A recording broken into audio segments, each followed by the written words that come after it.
साल 1612 था। एक जवान राजकुमार खुर्रम मीना बाजार में घूम रहे थे। उनकी नजर अर्जुमंद बानो बेगम पर पड़ी।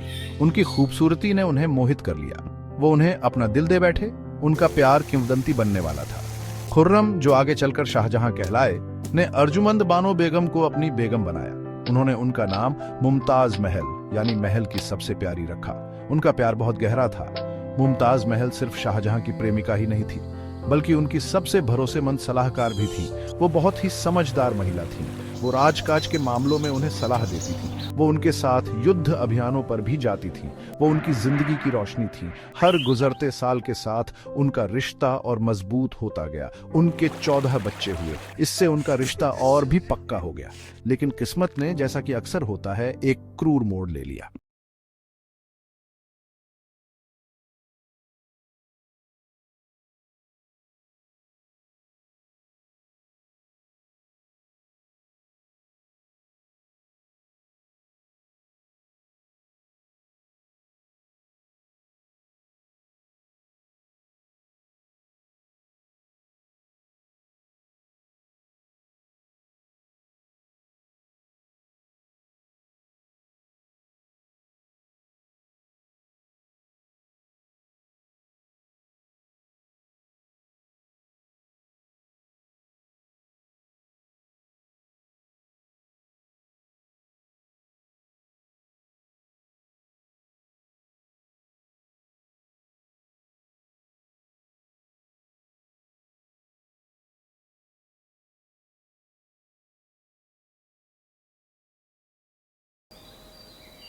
साल 1631 में एक भयानक घटना घटी।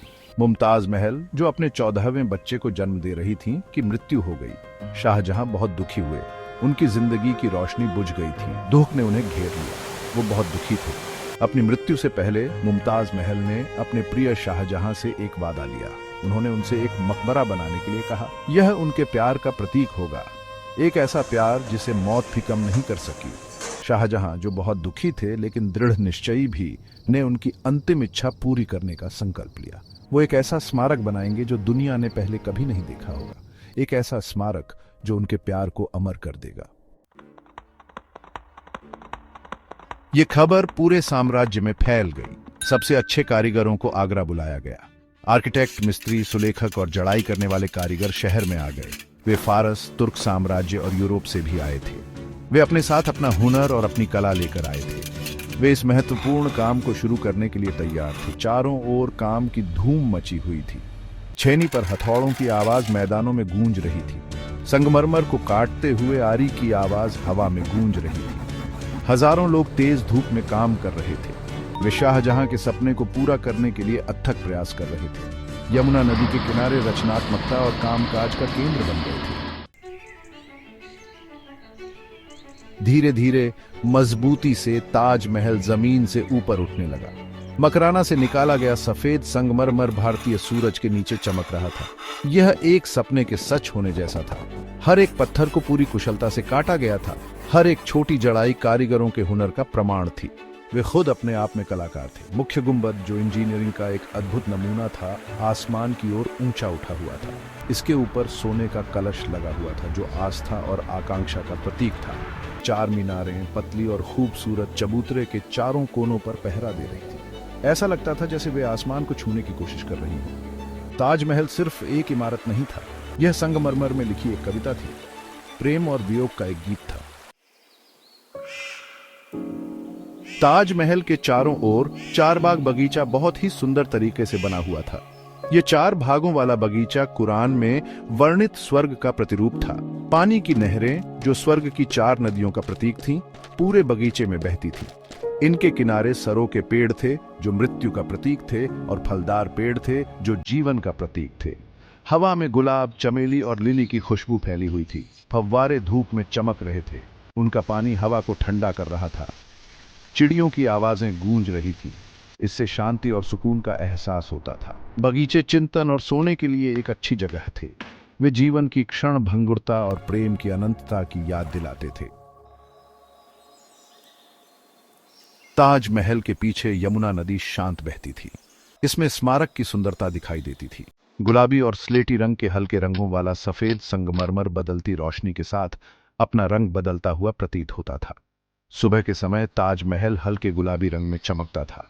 यह उगते हुए सूरज की गर्मी में नहाता हुआ प्रतीत होता था। जैसे जैसे दिन चढ़ता था, संगमरमर चमकदार सफेद हो जाता था। यह नीले आसमान के सामने बहुत सुंदर लगता था। सूर्यास्त के समय स्मारक पर सुनहरी रोशनी पड़ती थी। यह बहुत ही सुंदर और जादुई लगता था। यमुना नदी, जो इतिहास की गवाह थी, में ये सभी बदलाव दिखाई देते थे। इसमें समय का बीतना और प्यार की शक्ति दिखाई देती थी।